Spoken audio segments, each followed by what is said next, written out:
Good morning all of you.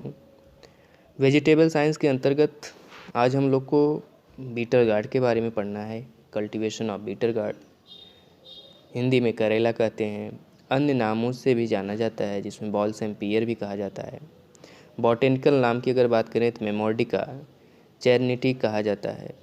Family जो है Cucurbitaceae है और क्रोमोसोम नंबर 22 होता है और एक डिप्लॉयड स्पीसीज होती है। अगर इसकी उपयोग की बात करें सब्जी के रूप में किया जाता है, भरता के रूप में किया जाता है, कलौजी बनाने के रूप में किया जाता है, औषधि के रूप में किया जाता है। डायबिटीज पेशेंट सबसे ज़्यादा औषधि के रूप में इसका उपयोग करते हैं। तो इसमें एक रसायन पाया जाता है जिसके कारण से कड़वाहट होती है, जिसको मेमॉर्सिडीन के नाम से जाना जाता है।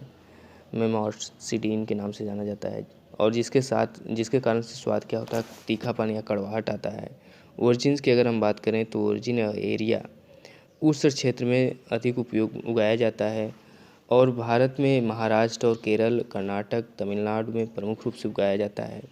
और ओरिजिन जो है इंडिया, कहीं कहीं इंडिया दिया है और कहीं कहीं अफ्रीका दिया है, तो दोनों को मान सकते हैं कि क्योंकि अलग अलग किताबों में अलग अलग दिया हुआ है।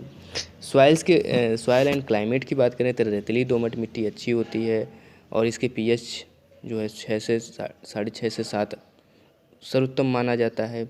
टेम्परेचर की अगर बात करें तो 40 सेंटीग्रेड जो होता है, अधिक अगर हो गया 40 से अधिक सेंटीग्रेड हो गया तो मेल फ्लावर होने लगते हैं और जिससे क्या होगा कि उत्पादन सीधे कम हो जाएगा। तो इसलिए ज़रूरी क्या है कि 30 से 35 के बीच में टेम्परेचर है तो ज़्यादा अनुकूल होता है। यहाँ पे करेक्शन कर लीजिएगा। सोइंग अगर बात करें तो सोइंग जो होता है दक्षिण भारत में जून और जुलाई में किया जाता है और दिसंबर जनवरी में भी किया जाता है। उत्तरी भारत की अगर हम बात करें तो जनवरी से फरवरी में किया जाता है। राजस्थान में जून से जुलाई में किया जाता है। तो अलग अलग एरिया और क्लाइमेट के अनुसार अलग अलग समय पे किया जाता है। सीड रेट की अगर बात करें तो अगर हमें ट्रांसप्लांटिंग करके बुआई करनी है तो 2.5 से 3 किलोग्राम करना है और अगर ट्रांसप्लांटिंग नहीं करना है तो वहाँ पे 4 से 5.5 किलोग्राम सीड प्रति हेक्टेयर की आवश्यकता पड़ेगी। इम्प्रूव्ड वैरायटी की अगर हम बात करें तो इसमें कुछ वैरायटीज़ हैं, उनके बारे में जानते हैं। जैसे पूसा दो मौसमी है, तो इस पूसा दो मौसमी की अगर हम बात करें तो ये इसको 2 मौसम में लगाया जा सकता है। एक तो खरीफ में लगा सकते हैं, दूसरा आप रेनी सीजन में यानी कि बरसात के समय में लगा सकते हैं। पूसा विशेष है, प्रिया है, कल्याणपुर बारहमासी है, बारहमासी यानी 12 महीना लगा सकते हैं। कोयम्बटूर लॉन्ग है, इसके अलावा कोयम्बटूर 1 है, पूसा शंकर हाइब्रिड है। तो ये कुछ इम्प्रूव्ड वैरायटी हैं जिसको नोट कर लीजिएगा। अब मैन्योर फर्टिलाइज़र की अगर बात किया जाए तो इसमें 20 से 25 ton FYM, 20 kilogram nitrogen, 30 kilogram phosphorus, 30 kilogram potash ये प्रति हेक्टेयर हमको देना है। तो ये एक आइडियल डोजेस जो है वो है। हालांकि ये वेरी करता है, क्लाइमेट, सॉइल की कंडीशन इस सब पे डोजेस थोड़ा सा वेरी करते हैं। इरिगेशंस की अगर हम बात करें तो जो ग्रीष्म काल की फसल होती है उसमें पानी की ज़्यादा आवश्यकता होती है अपेक्षाकृत खरीफ फसल के।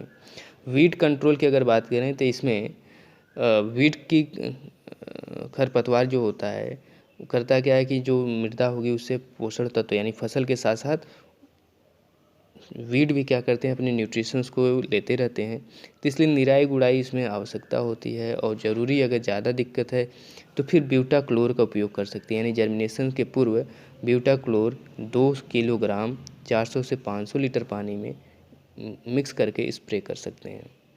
इंसेक्ट और पेस्ट की अगर हम बात किया करें तो इंसेक्ट पेस्ट का कुछ इस पर क्या क्या प्रभाव पड़ता है। तो इसमें एक है रेड पम्पकिन बीटल है, यह काले रंग का होता है और रेड है तो रेड कलर का होता है और ये पत्तियों के बीच में भाग में एक तरह से अपना भोजन करता रहता है और एक तरह से उस पर भोजन करेगा और होल करता है।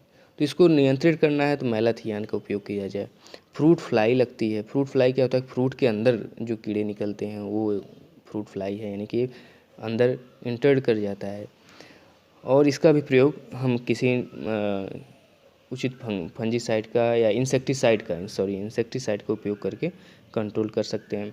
डाउनी मिल्ड्री यानी इसके अलावा इसमें एफिड भी लगता है, एफिड का भी प्रकोप है इसमें। और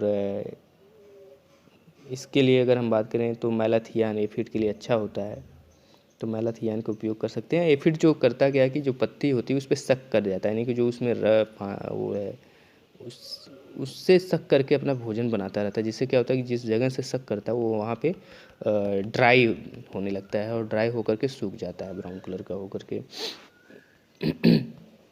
इसके अलावा अगर हम बात करें इसमें जो है कुछ फंजाई लगते हैं, जैसे पाउडरी मिल्ड्री है, डाउनी मिल्ड्री है, इनका प्रकोप होता है। तो पाउडरी मिल्ड्री में होता क्या है कि जो पत्ती होगी उस पत्ती की सतह पर एक कहीं कहीं वाइट कलर का स्पॉटेड्स बनने लगते हैं, धब्बे दिखाई देंगे। तो वो धब्बे जो होंगे उसी को कहा जाएगा पाउडरी मिल्ड्री, और जिस जगह पे होंगे बाद में वो क्या होगा, ब्राउन कलर का हो जाता है, बाद में ब्राउन होने लगता है। तो इसको अगर रोकना है तो फिर हम कार्बेंडाजाइम का भी प्रयोग कर सकते हैं। इसके अलावा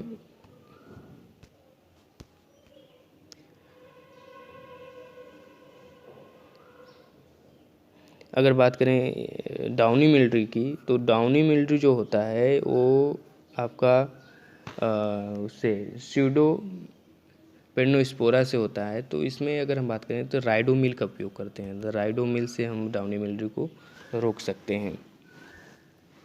इसके अलावा भी कुछ और भी माइक्रोब्स का अटैक रहता है, तो मेजर यही है, यानी कि इनके बारे में हमको जानना है।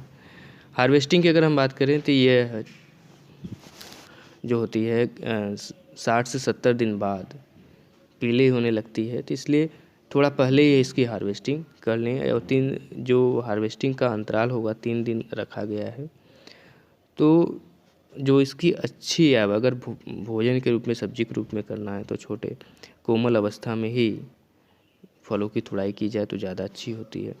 ईल्ड की अगर बात करें तो 100 से 150 कुंटल प्रति हेक्टेयर ईल्ड प्राप्त होता है।